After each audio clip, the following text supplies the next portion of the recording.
بسم اللہ الرحمن الرحیم۔ رب زدنی علما و عملا متقبلا۔ قرآن کلاس کے ساتھیوں اور اللہ کی بات سننے والوں، آج ہم سورہ مائدہ آیت نمبر 104 سے سٹارٹ کر رہے ہیں۔ اعوذ باللہ من الشیطان الرجیم، بسم اللہ الرحمن الرحیم۔ وَإِذَا قِيلَ لَهُمْ تَعَالَوْا إِلَى مَا أَنزَلَ اللَّهُ وَإِلَى الرَّسُولِ، اور جب ان لوگوں سے کہا جاتا ہے کہ آؤ اللہ اور رسول صلی اللہ علیہ وسلم کی طرف، جو اللہ نے قرآن نازل کیا، اور رسول یعنی سنت رسول کی طرف، قالوا حسبنا ما وجدنا علیہ آباءنا، وہ کیا آگے سے رسپانس کیا دیتے ہیں لوگ؟ حسبنا، ہمیں تو کافی ہے، ہمارے لیے اتنا ہی کافی ہے، ما وجدنا علیہ آباءنا، کہ وجدنا ہم نے پایا، علیہ جس چیز پر، آباءنا اپنے باپ دادا کو۔ تو یہ بات جو ہو رہی ہے اس سے پچھلے جو اوپر والی آیت میں بات ہوئی تھی کہ ما جعل اللہ من بحیرۃ ولا صاحبہ ولا وسیلہ ولا حام، اللہ تعالیٰ نے جو غیر اللہ کے نام کے اوپر نذرانے چڑھانے اور قربانیاں دینے کے حوالے سے کوئی اللہ تعالیٰ نے دلیل آپ کو نہیں دی کہ آپ غیر اللہ کے آستانوں پر جا کر، ان کے مزاروں پر جا کر، ان کے درباروں پر جا کر ان کے نام کا آپ جانور ذبح کریں۔ اسی لیے بار بار میں ذکر کرتا ہوں کہ اللہ تعالیٰ نے کہا تھا کہ جو انصاب ہیں، جو کسی آستانے پر جا کر کسی سے منسوب کر کے جو جانور ذبح کیا جائے گا وہ بھی تم پر حرام ہے۔ اسی سورہ مائدہ کے سٹارٹ میں ہم پڑھ کر آئے ہیں بڑی ڈیٹیل سے وہاں پر، اور اللہ تعالیٰ یہاں اب وہی بات کر رہے ہیں کہ اے نبی صلی اللہ علیہ وسلم یہ کیا کرتے ہیں کہ یہ وَلَكِنَّ الَّذِينَ كَفَرُوا يَفْتَرُونَ عَلَى اللَّهِ الْكَذِبَ، یہ جو اللہ کے نام پر یا رسول اللہ کے نام پر آپ کو، لوگوں کو ایک نیا دین پیش کر دیتے ہیں۔ دین کا مطلب ہے زندگی گزارنے کا طریقہ، یعنی آپ کو ایک نئی ڈائمنشن دے دیں گے، ایک نیا رخ مل جائے گا آپ کو۔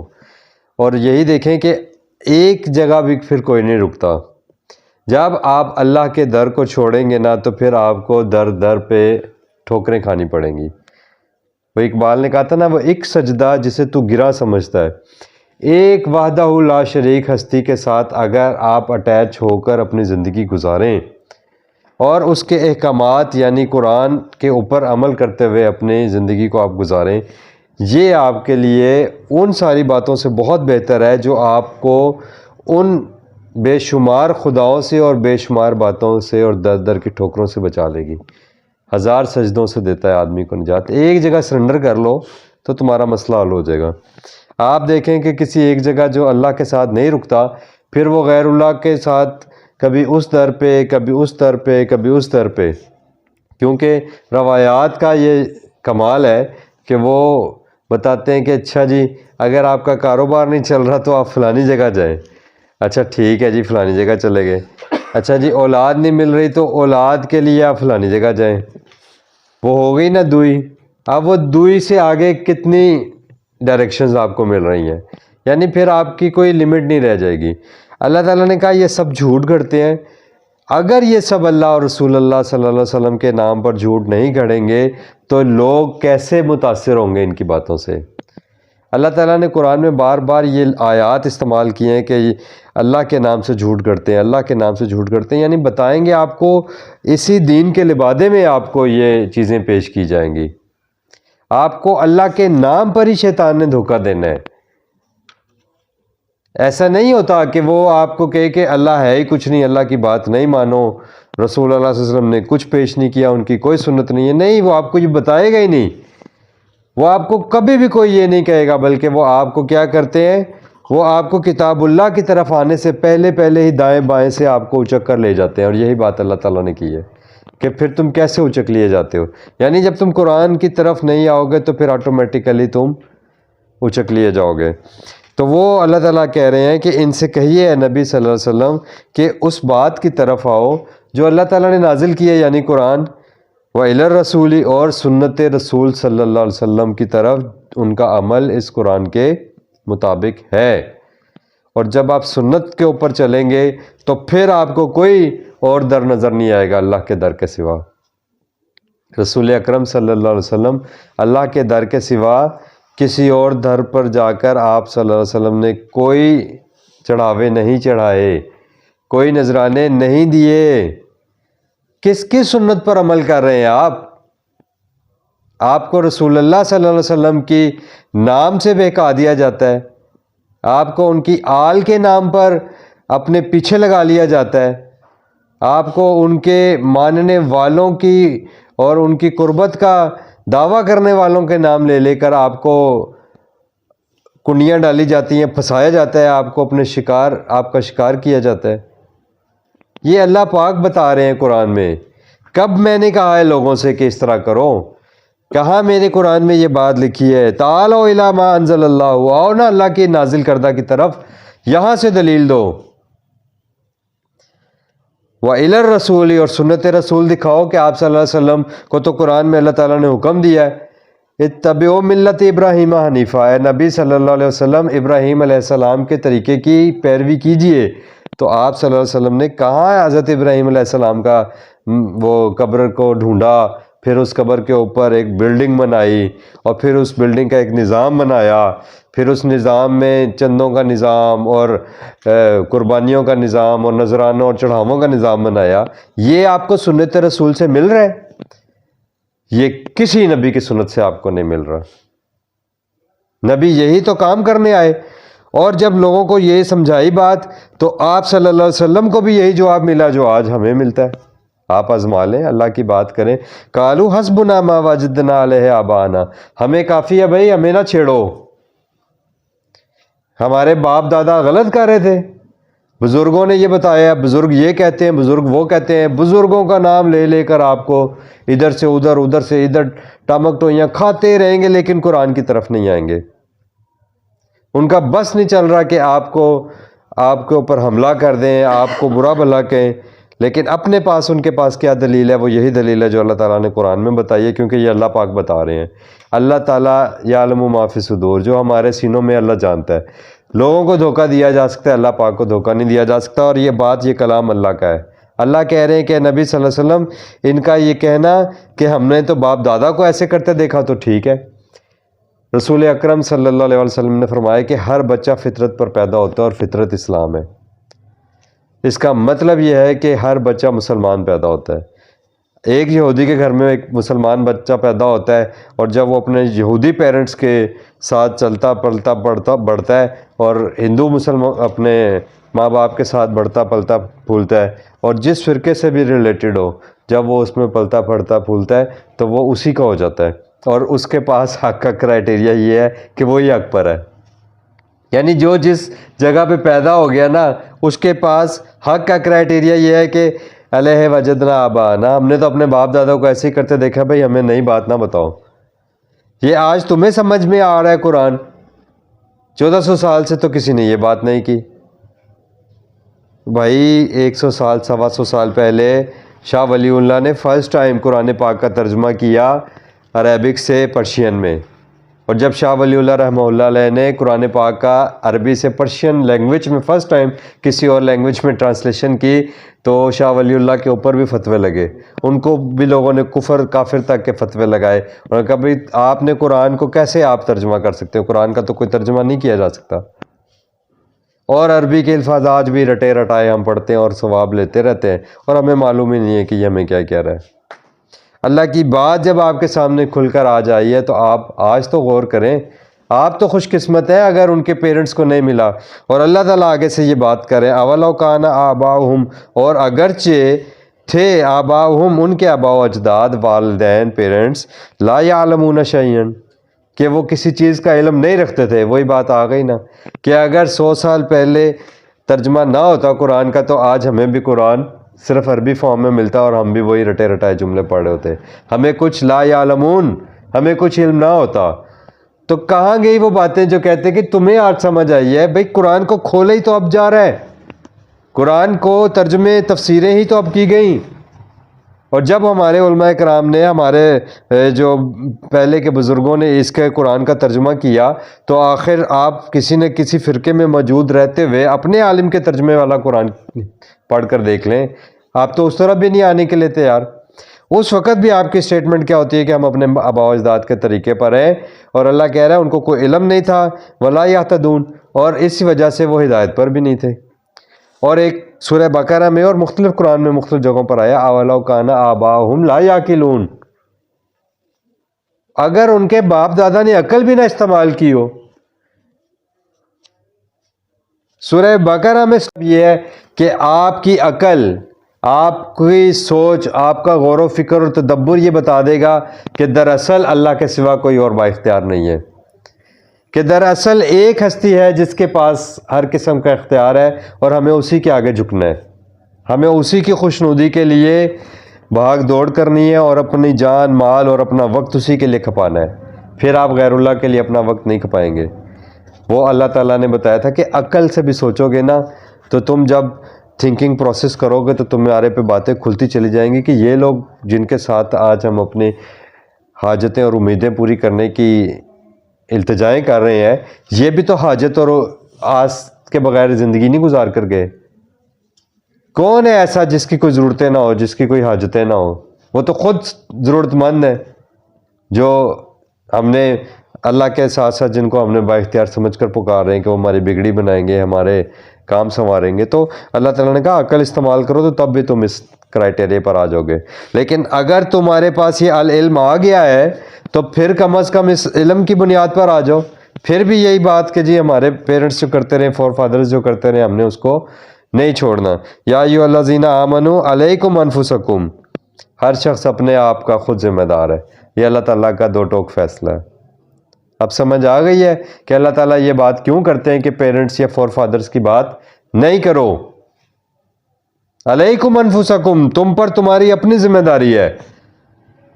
یوم یفر المرء من اخیہ و امہ و ابیہ و صاحبتہ و بنیہ, کوئی رشتہ ایسا نہیں ہے جو اللہ تعالیٰ نے قرآن میں نام لے کر گنوا نہ دیا ہو کہ قیامت کے دن انسان اپنے یفر المرء من اخیہ اپنے بھائی سے بھاگے گا, و امہ ماں سے بھاگے گا, و ابیہ باپ سے بھاگے گا, و صاحبتہ اور اپنی بیوی سے بھاگے گا, و بنیہ اور اپنی اولاد سے بھاگے گا. کوئی ایک ایسا رشتہ مجھے بتائیں. یہاں پر دلیلیں دے رہے ہیں کہ جی باپ دادا کے دین پر ہے, باپ دادا کو فالو کریں. اللہ کہہ رہا ہے وہ تو قیامت کے دن بھاگ رہے ہوں گے. پھر کہتے ہیں کہ جی ہم تو فلانے کے لڑ لگے ہوئے ہیں, فلانے کے لڑ لگے ہیں, وہ ہمیں بیچارے گا. اللہ تعالیٰ کہہ رہے ہیں تبر الذین اتبعوا, جن لوگوں کی تم دنیا میں پیروی کر رہے ہو اس دن تو وہ بری و ذمہ ہو جائیں گے. تبرہ من مبرہ ہو جائیں گے, بری و ذمہ ہو جائیں گے. تو پھر کس قسم کی کوئی کسی کی ذمہ داری اٹھا سکتا ہے؟ سورہ اپنا 35 فاتری ہے آئی تھنک, اس میں اللہ تعالیٰ نے بتایا کہ لا تازرو, نہیں کوئی بوجھ اٹھائے گا, وازرتن وزر اخرى, کوئی بوجھ اٹھانے والا کسی دوسرے کا بوجھ نہیں اٹھائے گا قیامت کے دن. تو کس غلط فہمی میں ہے یہاں پر؟ یہ بالکل بے بنیاد باتیں ہیں. یہ اللہ پاک نے ہمیں قرآن میں بالکل واضح بتا دیا ہے. یہ بالکل جتنی بھی میں آپ کے سامنے ریفرنسز پیش کرتا ہوں وہ قرآن ہی کی آیات ہیں, اور قرآن کی آیات سے میں آپ کو ریفرنسز دے رہا ہوں, اور میں پابند ہوں کہ میں آپ کو قرآن ہی سے ریفرنسز دوں اللہ تعالیٰ کی بات کے. لا یضرکم, نہیں کوئی ضرر پہنچا سکتا تمہیں, من ضل, جو خود راہ سے ہٹ چکا ہوا ہے. جو راہ اللہ کی راہ یہ قرآن ہے. کل ھذہ صراطی مستقیمہ, اے نبی صلی اللہ علیہ وسلم انسانیت کو بتا دیجئے کہ یہ قرآن ہے. ھذہ صراطی, یہی ہے میرا سیدھا راستہ مستقیمہ. جو اس راہ سے ہٹ گیا, اے نبی صلی اللہ علیہ وسلم آپ پوری انسانیت کو بتا دیں, سب لوگوں کو بتا دیں کہ کوئی کسی کا ضرر نہیں پہنچا سکے گا, کسی کا کوئی نقصان نہیں کرے گا. اذا اہتدیتم, ہاں تم اللہ کے راہ پر اللہ کی اس ہدایت کے ساتھ چمٹے رہو, اللہ کی راہ پر, اللہ کے سائڈ پر کھڑے رہو. جب تم اللہ کی سائڈ چھوڑو گے, اللہ کا راستہ چھوڑو گے, تو آٹومیٹیکلی شیطان کے راستے پر چلے جاؤ گے. شیطان کا علیحدہ سے کوئی راستہ نہیں ہے کہ کوئی انسان کہے جی میں اللہ کے راستے پہ نہیں چلنا, میں نے تو شیطان کے راستے پہ چلنا ہے. ایسا نہیں ہوتا, کہیں بھی نہیں ہوتا. ایک شریف ہندو بھی یہ سوچ کر زندگی نہیں گزارتا کہ میں نے تو غلط راستے پر چلنا ہے, صحیح راستے پر نہیں چلنا. یہ انسان کی فطرت میں ہی نہیں ہے کہ وہ یہ سوچ کر زندگی گزارے کہ مجھے I have to select the wrong path. ایسا نہیں ہوگا, یہ ایسا ہے ہی نہیں. اس لیے میں نے آپ کو کہا نا کہ اللہ نے کہا تھا لا یعقلون شیئا، عقل کی بنیاد پر بھی جب کوئی اپنی فطرت کی آواز پر، اپنے اندر کی آواز پر لبیک کہے گا تو بھی وہ صراط مستقیم ہی پر چلے گا۔ اور یہ قرآن اور ذکر ہے، یہ یاد دہانی ہے۔ اللہ مرجعکم جمیعا، سب نے کہاں پر جمع ہونا ہے، رجوع کہاں پر کرنا ہے، لوٹنا کہاں پر ہے، وہ اللہ کی طرف لوٹنا ہے۔ فَيُنَبِّئُكُم بِمَا كُنتُمْ تَعْمَلُونَ، اور پھر بھی وہ تمہیں وہی اطلاع دے گا۔ اللہ دنیا میں کون اطلاع دے رہا ہے؟ دنیا میں کون متوجہ کر رہا ہے؟ کون آپ لوگوں کو بار بار بار بار یہ سامان ہدایت کے پیدا کر رہا ہے انسانیت کے لیے؟ یہ بار بار 1,24,000 کم و بیش انبیاء کرام اللہ تعالیٰ نے انسانیت کے لیے بھیجے، اپنی کتابیں اتاریں، انسانیت کو سیدھا راستہ دکھایا اور کہا ذالک کا ذکرکم، اے دنیا کے تمام انسانوں، تمہاری جو ہے یہ بک تمہارے لیے ہے، تمہاری لائف کی گائیڈ لائنز ہیں اس کے اندر، تمہاری جو مینوفیکچرنگ ہے، تمہاری جو نیچر ہے، یہ اس کو ڈسکس کرتی ہے، یہ تمہارا ایک قسم کا مینول ہے۔ تو یہ بھی ابھی دنیا میں بھی میں تمہیں متنبع کر رہا ہوں اور آخرت میں بھی میں ہی تمہیں متنبع کروں گا۔ تو مینز آپ یہاں سے کہاں جاؤ گے؟ کس سے فرار حاصل کرنے کی کوشش کر رہا ہے انسان؟ یہ باتیں نا تنہائی میں بیٹھ کر اور دل سے سوچنے والی ہیں۔ اللہ سے کیسے انسان فرار حاصل کر سکتا ہے؟ وہ ذات جو انسان کے اندر ہے، وہ ذات جو آپ کی شارک سے بھی آپ کے قریب ہے، اس سے آپ فرار حاصل کر رہے ہو۔ یا اللہ تعالیٰ نے کہا تھا نا کہ شیطان سے بچ کر رہنا، انہ لکم عدو مبین، شیطان تمہارا کھلا دشمن ہے۔ تو اللہ کے ساتھ بندے کو اپنا تعلق اس دنیا میں بھی اور آخرت میں بھی اسی کی طرف لوٹ کر جانا، تو کیوں نہیں اللہ کا ہو جاتے؟ اللہ کے ہو جاؤ۔ یا ایھا الذین آمنوا، یہ وہی بات ہے جو اس سورہ مائدہ میں حلال اور حرام کے حوالے سے اور وصیت کے حوالے سے ہمیں بتائی جا رہی ہے۔ وصیت کے حوالے سے سورہ بقرہ میں بھی اللہ تعالیٰ نے کہا تھا اذا حضر احدکم الموت، جب بھی تم میں سے کسی کی موت کا وقت آئے تو اس کو چاہیے کہ وہ وصیت کرے۔ تو یہاں پر وہی بات آ رہی ہے کہ اے ایمان والو شہادۃ بینکم، اپنے درمیان میں ایک گواہ کر لو، اذا حضر احدکم الموت حین الوصیۃ، جب تمہاری موت کا وقت قریب آ جائے تو تمہیں چاہیے کہ تم اسنان ذوا عدل منکم، ایسے دو لوگ جو کہ عدل کرنے والے ہوں، انصاف پسند ہوں، ان کو گواہ کر لو۔ او آخران من غیرکم ان انتم ضربتم، یا کوئی دوسرے بھی ہو سکتے ہیں، آخران من غیرکم، کوئی غیر بھی ہو سکتا ہے کسی ایسی جگہ پر، ان انتم ضربتم فی الارض، اگر تم زمین میں سفر کر رہے ہو۔ اس کا مطلب کیا ہے کہ وصیت کی ایک اپنی اہمیت ہے۔ اللہ تعالیٰ نے آپ کی وراثت کے حوالے سے تمام آپ کے جو ریلیٹیوز ہیں، پیرنٹس اور آپ کے اولادیں اور آپ کے بہن بھائی، ان سب کے حوالے سے اللہ تعالیٰ نے قرآن میں ڈیٹیل کے ساتھ سارے ان کے جو شیئرز ہیں وہ مقرر کر دیے ہیں اللہ تعالیٰ نے۔ اسی طرح جو ہمارے پاکستان ہے، یہاں پر جو ہماری بینک اپنے کورٹس ہیں، ان کے پاس بھی پورا ایک قرآن کے مطابق اور شریعت کے مطابق ایک وراثت کا پورا ایک پرفارما، ایک کرائٹیریا ان کے پاس موجود ہے۔ اور اگر آپ کی وراثت کے حوالے سے آپ کو کوئی پرابلم آئے گی بھی تو بھی آپ کو آپ کی اسٹیٹ اس میں پروٹیکشن دیتی ہے۔ یہ میں پوری ذمہ داری سے بتا رہا ہوں آپ کو، آپ کی اسٹیٹ آپ کی پاکستان میں اسلامی قانون کے مطابق بالکل ایسے ہی قرآن کے مطابق جو ہے وراثت کی تقسیم کی جاتی ہے۔ اور اس کے لیے اگر آپ کا کوئی آپ کے فادر کا یا کسی کا بینک میں بھی اگر اماؤنٹ ہے، یا آپ کی کوئی ایسی جائیداد جو غیر منتقل ہے، تو اس سب کے حوالے سے وہ باقاعدہ ایک سسٹم موجود ہے۔ تو یہ دراصل یہ اسٹیٹ ہی ذمہ دار ہوتی ہے، اور اللہ تعالیٰ اس حوالے سے جب کوئی آپس میں کسی قسم کا کوئی معاملہ یا مسئلہ درپیش آ جائے، جھگڑا کسی بات پر پیش آ جائے، تو یہ جو گواہ کیے جاتے ہیں نا، یہ ظاہر ہے اسی وقت ان گواہوں کو پیش کیا جائے گا جب کوئی میٹر ہوگا، وہ گواہی کے لیے بلائے جائیں گے جب کوئی میٹر کسی جج کے سامنے، کسی قاضی کے سامنے، کسی فیصلہ کرنے والے کے سامنے چلا جائے گا۔ تو اس سے پہلے یہ دو لوگ جو گواہ موجود تھے، اگر انہی کے کہنے پر ہی وہ لوگ جو باقی معاملات سے ریلیٹڈ ہیں وہ ان کو ایڈمٹ کر لیں تو ٹھیک ہے، لیکن اگر ان کے حوالے سے کسی کو کوئی شک ہو تو پھر وہ اس کو چیلنج کر سکتا ہے، اور اس کے اللہ تعالیٰ نے بھی اجازت دی ہے، اس میں کوئی وہ دو رائے نہیں ہے۔ اور یہ آج کی جو آیت ہم پڑھ رہے ہیں، اس سے ہمیں یہ بھی پتہ چلے گا کہ معاملات جو ہیں وہ ڈسکس کیے جا سکتے ہیں اور ان کو اکارڈنگلی جو ہے نا اگر کہیں پر کوئی خرابی ہو تو اس کو ٹھیک بھی کیا جا سکتا ہے۔ یہی بات اللہ تعالیٰ نے سورہ بقرہ میں بھی بڑی ڈیٹیل سے بتائی تھی، اور یہاں پر بھی اللہ تعالیٰ اس کی یہ ڈیٹیل دے رہے ہیں۔ اس کا مطلب ہے کہ اس میں مزید اللہ تعالیٰ کی طرف سے انسانیت کو انفارم کیا جا رہا ہے۔ فَأَصَابَتْكُم مُصِیبَۃُ الْمَوْتِ، جب تم سفر کر رہے ہو اور تو اس وقت اگر تم پر پہنچ جائے تمہاری موت کا وقت، تَحْبِسُونَہُمَا مِن بَعْدِ الصَّلَاةِ، تو کیا کرو کہ تم ان دو لوگوں کو مسجد کے اندر روک لو نماز کے بعد، فَيُقْسِمَانِ بِاللَّهِ، پھر وہ قسمیں کھائیں اللہ کی، ان ارتبتم لا نشتری بہ ثمنا، وہ یہ قسم کھائیں گے کہ اگر تمہیں ان دو لوگوں کے اوپر شک ہو کہ یہ گواہی صحیح دیں گے یا نہیں، تو پھر تم کیا کرو، ان سے اللہ کی قسمیں لے لو نماز کے بعد عصر کے وقت، ٹھیک ہے۔ اور وہ کیا کہیں گے کہ لا نشتری بہ ثمنا، کہ ہم اس کے اگینسٹ کوئی منافع نہیں کھائیں گے، ولو کان ذا قربا، اگرچہ ہمیں کوئی قریبی رشتہ دار ہی کیوں نہ ہمارے سامنے آ جائے۔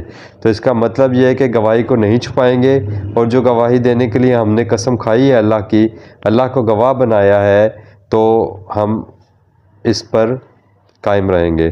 ولا نکتم شہادت، اور نہ ہی ہم اللہ کے لیے شہادت اللہ، انا اذا لمن العاصمین، اللہ کے لیے ہم نے یہ شہادت دینے کا قصد کیا ہے، لہٰذا ہم اس قسم کو توڑ کر گناہ گار ہو جائیں گے۔ یہ احساس ہونا چاہیے، اور یہی وہ بات کر رہے ہیں وہ لوگ جو قسم کھا رہے ہیں۔ اسی طرح اللہ تعالیٰ نے سورہ نور میں بھی اللہ تعالیٰ نے کہا کہ اگر کوئی پاک عورت ہو، کوئی مرد شوہر اپنی بیوی کے اوپر الزام لگائے بدکاری کا، تو پھر اس کو چاہیے کہ اس کا کوئی گواہ نہ موجود ہو۔ اللہ تعالیٰ نے 4 گواہ لانے کا حکم دیا وہاں پر۔ اللہ نے کہا کہ اگر وہ نہ موجود ہو تو وہ مرد کو چاہیے کہ وہ 4 دفعہ قسم کھائے کہ میں جو بات کر رہا ہوں وہ بالکل سچ ہے، اور 5ویں دفعہ یہ قسم کھائے کہ اگر میں جھوٹا ہوں تو مجھ پر اللہ کی لعنت ہو۔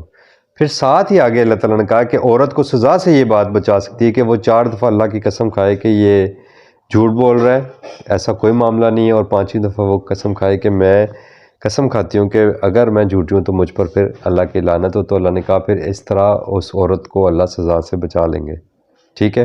تو یہ جو قسم کھانے کے حوالے سے بات کی جا رہی ہے، کہ میں آپ کو اکثر بتاتا ہوں قسم کا مطلب ہوتا ہے کہ انڈینائیبل فیکٹ۔ اللہ نے جو قسمیں کھائی ہیں قرآن میں، وہ ان جیسے والعصر، اور اسی طرح بے شمار قسمیں ہیں، والضحیٰ والشمس والضحیٰ، اور اسی طرح اور بے شمار ہے، والتین والزیتون وطور سینین وہذا البلد الامین، کہ جس طرح یہ ساری چیزیں انڈینائیبل فیکٹس ہیں، یہ تمہارے سامنے مسلم حقیقت ہیں، اسی طرح اب جو میں بات کرنے جا رہا ہوں وہ بھی اسی طرح انڈینائیبل فیکٹ ہے، اور یہ حقیقت ہے۔ اور اللہ کے سوا تو کوئی فیکٹ نہیں ہے، اللہ سے بڑھ کر کوئی فیکٹ نہیں ہے۔ تو جس طرح اللہ فیکٹ ہے انڈینائیبل، اللہ کی ذات کو نہیں جھٹلایا جا سکتا، اسی طرح میں یہ قسم کھا رہا ہوں کہ میں جو بات کرنے جا رہا ہوں اس کو بھی نہیں جھٹلایا جا سکتا۔ تو سوچیں کہ یہ کتنی بڑی ذمہ داری ہے۔ کیا اتنی بڑی ذمہ داری کوئی لے سکتا ہے؟ کوئی اللہ کی قسم جھوٹی اٹھا سکتا ہے یا کھا سکتا ہے؟ لوگ عام، آپ دیکھیں آپ کے معاشرے کا کیا حال ہے، لوگ قسمیں کھا جاتے ہیں، اس لیے کہ کبھی ان کو یہ بتایا ہی نہیں گیا کہ قسم کا مقصد کیا ہے، قسم کا مطلب کیا ہے، مفہوم کیا ہے اس کا۔ قسم کا مفہوم جانتے ہی نہیں ہیں، اور وہ اللہ کی قسم کھاتے ہیں کہ میں جو بات کر رہا ہوں یہ بھی بالکل اسی طرح حق، سچ اور انڈینائیبل فیکٹ ہے جس طرح اللہ کی ذات ہے۔ Is it possible? تو یہ بہت بڑی ذمہ داری ہے، اس لیے اللہ تعالیٰ نے یہاں پر یہ قسم کی بات کہی ہے، اور اللہ تعالیٰ قسم کی بنیاد کے اوپر کہہ رہے ہیں کہ اب شہادت کو قبول کر لو۔ فَإِنْ أُسِرَ عَلَىٰ، اور فَإِنْ پس اگر أُسِرَ تمہیں اطلاع ملے، عَلَىٰ أَنَّهُمَا ان 2 اشخاص کے حوالے سے، استحقاً اسماً کہ انہوں نے اس حق کے حوالے سے اس معاملے میں کیا کیا ہے، جھوٹ بولا ہے۔ فآخران یقومان مقامہما، پس کوئی اور دوسرے 2 لوگ، یقومان وہ کھڑے ہو جائیں گے، مقامہما ان کی جگہ پر، من الذین استحق علیہم ان لوگوں کی جگہ پر جنہوں نے اس میت کا حق مارنے کی کوشش کی تھی، الاولیان یہ اولا ہوں گے، قریبی رشتہ دار ہوں گے، فیقسمان باللہ لشہادتنا، پھر یہ قسم کھائیں گے اللہ تعالیٰ کی کہ یقیناً جو ہماری گواہی ہوگی احق من شہادتہما، یہ ان کی نسبت زیادہ حقیقت پر مبنی ہوگی، سچ ہوگی، وما اعتدینا، اور ہم اللہ کی کوئی حدود پار نہیں کریں گے۔ یہ ساری اس کا مطلب ہے گواہی دینا وصیت کے حوالے سے اور اس جگہ پر بلائے جانے پر، یہ سارا اللہ تعالیٰ کی طرف سے لگائی گئی حدود ہیں، ان کو کوئی شخص نہیں توڑ سکتا۔ انا اذن لمن الظالمین، تو یقیناً تب تم ظالموں میں سے ہو جاؤ گے۔ ذالک ادنا، یہ طریقہ جو ہے یہ بہت قریب ہے، ان یأتوا بالشہادتی، کہ آئے لوگ شہادت کے لیے، گواہی دینے کے لیے، علی وجہہا، اور یخاف ان ترد ایمان بعد ایمانہم، یا اس بات سے خوف کریں کہ ہماری قسمیں ان کی قسموں کے بعد رد کر دی جائیں گی۔ تو اس بنیاد پر اللہ تعالیٰ نے کہا کہ اس طریقے سے جو پہلے ہی لوگ تھے وہی غلط گواہی نہیں دیں گے، کیونکہ ان کو پتہ چل جائے گا کہ اگر ہماری گواہی جھوٹ ہوئی تو پھر قسموں کی بنیاد کے اوپر کوئی اور دو لوگ ہماری جگہ پر سٹینڈ کریں گے، کھڑے ہو جائیں گے، اور پھر ہماری قسمیں رد کر دی جائیں گی، اور یہ معاملہ جو ہے وہ مکمل ہو جائے گا۔ واتقوا اللہ واسمعوا، اور اے لوگو اللہ کو مد نظر رکھو، اللہ کو مد نظر رکھو، اللہ کو اپنے سامنے موجود رکھو۔ یہ مت بھولو کہ اللہ تعالیٰ کے نام کی ہم قسمیں کھا رہے ہیں تو اللہ تعالیٰ موجود نہیں ہے، اللہ تعالیٰ ظاہر نہیں ہے، تو ہمیں کوئی فرق نہیں پڑتا۔ واتقوا اللہ، اللہ کا کھٹکا رکھو، اللہ کا خوف کھاؤ، اللہ کی محبت، اللہ کی تڑپ اپنے اندر رکھو، اور اللہ کے کانشیس ہو جاؤ۔ واسمعوا، اور یہ اللہ تعالیٰ آپ کو جو کہہ رہے ہیں قرآن میں، اس کو سنو، اللہ کی سنو، اللہ کی سنیں گے تو پھر صحیح ڈائریکشنز پر رہیں گے، اللہ کی سائیڈ پر کھڑے رہیں گے تو ہم ہدایت پر ہوں گے، لیکن جیسے ہی اللہ کی سائیڈ ہم چھوڑیں گے تو ہم آٹومیٹیکلی شیطان کے راستے پر چلے جائیں گے۔ اور جب یہ ہوگا تو کیا ہوگا؟ واللہ، اور اللہ لا یہدی، نہیں ہدایت دیتا، القوم الفاسقین، ایسی قوم کو جو فاسق ہو۔ فاسق آپ کو بتاتا رہتا ہوں فسق سے ہے، اور فسق آپ کو بتایا ہے کہ دائرے کو توڑ کر باہر نکلنے کو فسق بولتے ہیں۔ اگر آپ دیکھیں کہ کوئی پھل، مالٹا وغیرہ جب درخت کے اوپر پک جاتا ہے تو وہ چھلکا، اس کا جو کور ہوتا ہے وہ پھٹ جاتا ہے اور وہ باہر نکل آتا ہے اس کا اندر کا سارا جوس، تو اس کو حد کو توڑ کر باہر نکلنے کو فسق بولتے ہیں۔ اور جو اللہ کی اس قرآن سے باہر نکل کر اللہ کی ہدایات ڈھونڈنے کی کوشش کرے گا تو اس کو پھر یفترون علی اللہ الکذب ملے گا، اللہ کے نام پر گھڑا ہوا جھوٹ تو ملے گا، لیکن اللہ کی ہدایت نہیں ملے گی۔ اس کا مطلب کیا ہوا کہ فاسق وہ ہیں جو ہدایت قرآن سے باہر تلاش کر رہے ہیں، تو جب وہ قرآن کو چھوڑ کر باہر چلے جائیں گے تو پھر ہدایت کہاں سے ملے گی؟ تو اللہ ایسے لوگوں کو ہرگز ہدایت نہیں دیتا۔ اللہ پاک ہمیں اس قرآن کے ساتھ جڑا رہنے والا بنائے۔ ربنا آمنا بما انزلتا، اے ہمارے رب ہم نے مان لیا اس قرآن کو جو آپ نے ہماری طرف نازل کیا، واتبعنا الرسول، اور ہم نے اتباع کی عمل رسول صلی اللہ علیہ وسلم کی، فاکتبنا مع الشاہدین، اور اے اللہ ہمیں اس قرآن کی گواہی دینے والوں میں لکھ لیجئے، آمین یا رب العالمین۔